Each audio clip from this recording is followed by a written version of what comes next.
नमस्कार दोस्तों, मेरे चैनल जीवन मंत्रा बाय श्रीश में आपका बहुत बहुत स्वागत है।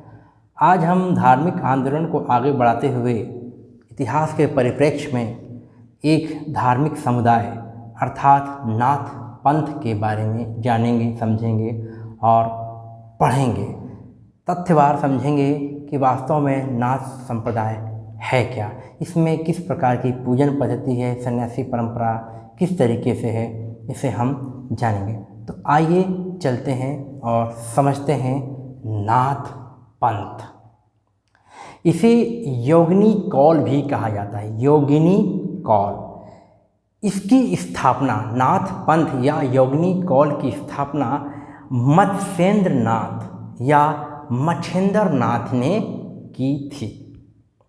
इसमें शिव को आदि तत्व, परम तत्व या परम सत्ता के रूप में जाना और माना जाता है। नौ नाथ को दिव्य पुरुष माना गया है। मत्स्येंद्र नाथ के ग्रंथों कौल ज्ञान निर्णय और अकुल वीर तंत्र में इस सिद्धांत की चर्चा हुई। किस सिद्धांत की? नाथ पंथ के सिद्धांत की। शिव का एक नाम अकु है। अकु इनकी शक्ति कुल है, अर्थात इन दोनों से ही, शक्ति से ही मिलकर के सृष्टि का निर्माण होता है, इसलिए अकु और कुल की बात की गई है। मत्स्येंद्र नाथ इस साधना हेतु स्त्री की अनिवार्यता को मानते हैं कि स्त्री अनिवार्य होनी चाहिए, ये मत्स्येंद्र नाथ ने कहा था। इनका जो सिद्धांत है वो बौद्ध मत अर्थात वज्रयान जो है, बौद्ध मत में एक शाखा है, मैंने बताया था वज्रयान, उनके मानने वाले और नाथ पंथ को मानने वाले जब स्त्री की अनिवार्यता की बात की गई तो दोनों मत में काफ़ी कुछ समानता है, एक तरह के विचार है। मत्स्येंद्र नाथ को भी अवलोकितेश्वर अर्थात ये अवलोकितेश्वर का ही एक अवतार माना गया। इन्हें तिब्बत में सिद्ध लुई पाद के रूप में जाना माना गया है मत्स्येंद्र नाथ को। अब आगे बढ़ते हैं और गोरखनाथ के बारे में पढ़ते हैं। 11वीं सदी में, ध्यान से सुनिए दोस्तों, 11वीं सदी में इस संप्रदाय का प्रचार प्रसार जो किया वो करने वाले थे गोरखनाथ। गोरखनाथ ने साधना में स्त्रियों के प्रवेश का विरोध किया। अब देखिए, मत्स्येंद्र नाथ ने तो स्त्री प्रवेश या स्त्रियों की अनिवार्यता को माना, लेकिन गोरखनाथ ने कहा नहीं, सन्यासियों के लिए स्त्रियों का प्रवेश सही नहीं है। इन्होंने सच्चे चरित्र अर्थात सच्चरित्रता की बात की, पवित्रता की बात की। इन्होंने शिव को परम तत्व माना। हठ योग, सहजयान योग समाज में इन्हीं के कारण काफ़ी प्रसारित हुआ, लोकप्रिय हुआ। हठ योग और सहजयान योग। योग मार्ग व गोरक्षा का जो सिद्धांत का संग्रह है वो नायक ग्रंथों में इनके सिद्धांतों की चर्चा की गई। किसकी? योग मार्ग और गोरक्षा। गोरखनाथ ने इस संप्रदाय का एकत्रण किया, अर्थात ये संप्रदाय जो है पूरे भारतवर्ष में बिखरा हुआ था, उनमें एकजुटता लाई। उनके मूल सिद्धांतों को एक करने की कोशिश की, उनमें बिखराव ना हुआ, इसलिए इन्हें एकत्रित किया। इसलिए इन्हें अर्थात गोरखनाथ को नाथ संप्रदाय का संस्थापक भी माना जाता है। इस संप्रदाय के कुछ गुरुओं के शिष्य विभिन्न धर्मावलंबी भी हो चुके हैं। मतलब कहने का मतलब, जैसे नाथ संप्रदाय के मानने वालों के जो शिष्य थे वो सिख भी थे, बौद्ध भी थे, यहाँ तक कि मुस्लिम भी थे। काफ़ी लोकप्रिय ये पंथ है।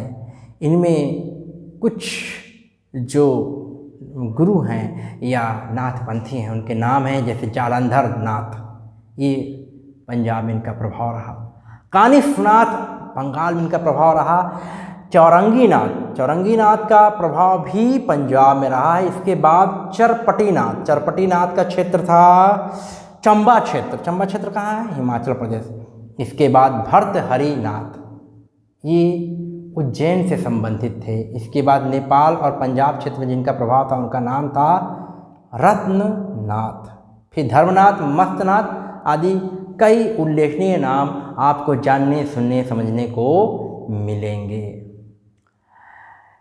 अभी हाल ही फिलहाल में उत्तर प्रदेश में जो चुनाव हुआ उसमें जो सीएम चुनकर आए या जिन्हें सीएम बनाया गया, बाबा आदित्यनाथ या जो आदित्यनाथ जी हैं, उन्हें भी इसी संप्रदाय से संबंधित माना जाता है। छोटा सा बात इसमें यह है कि संप्रदाय के जो महंत थे अवैधनाथ, उनके संपर्क में ये उन पर शोध करने के लिए आदित्यनाथ आए और फिर धीरे धीरे रच बस गए और इतने प्रभावित हुए कि उन्होंने दीक्षा ली। इस प्रकार आदित्यनाथ भी नाथपंथियों से संबंधित हैं और कई अन्य अनेक नाम आपको मिलेगा जो नाथ संप्रदायों से संबंधित है।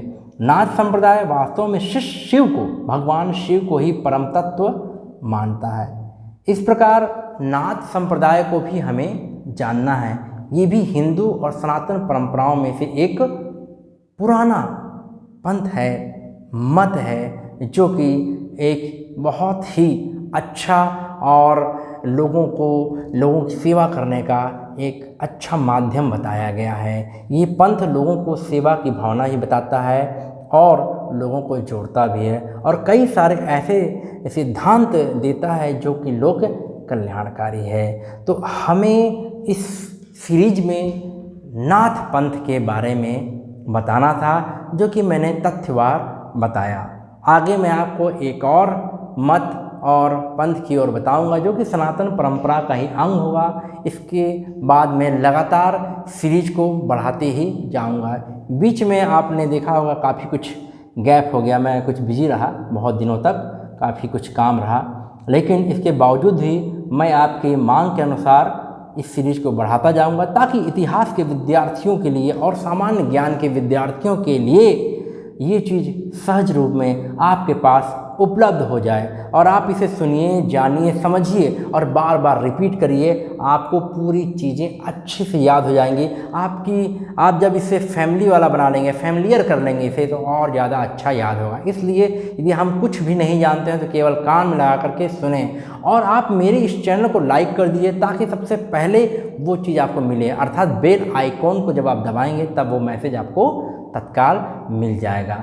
सब्सक्राइब जरूर करिए ताकि ज़्यादा से ज़्यादा लोगों के पास ये सर्च हो और वो आप तक पहुँचे। मैं लगातार इतिहास के परंपराओं को लेते हुए आगे बढ़ूँगा और आपको सभी चीज़ें क्रमबद्ध तरीके से बताऊँगा, चाहे वो इतिहास, प्राचीन इतिहास हो, मध्य इतिहास हो, मुगल काल हो या आधुनिक भारत की बात हो।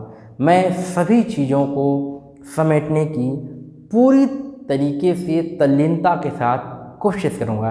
तब तक के लिए नमस्कार।